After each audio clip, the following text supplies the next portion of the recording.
Hey, this is a video how to remove the dashboard wood trim on a 2006 Mercedes S500. Okay, so you would have to start off by removing the glove box.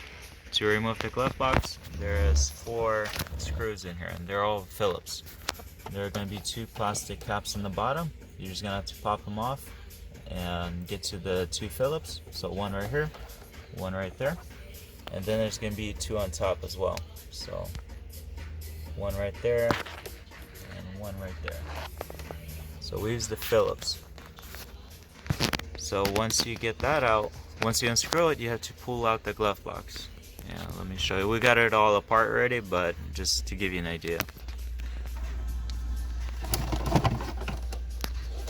Ours is already been taken apart, but you're going to have to disconnect that lever cable. It should be right there. Okay, and there's that cable for the lock mechanism. Alright, so once you get the glove box out, there's going to be 2 screws, or 2 nuts on 7mm nuts on the back. It's kind of hard to get it. So right behind it. Okay, so once you get those out, you're just gonna have to start prying it off the dashboard. We're using a plastic wedging tool.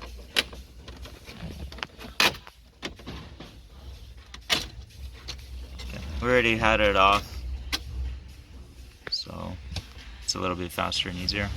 And then once you pop it off, you're gonna have to disconnect these switches. And that's the studs for the nuts.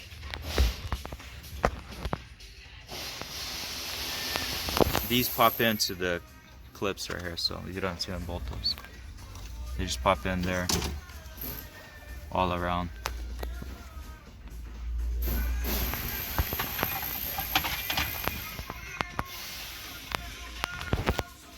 So the nuts are going to be right here, behind it, underneath.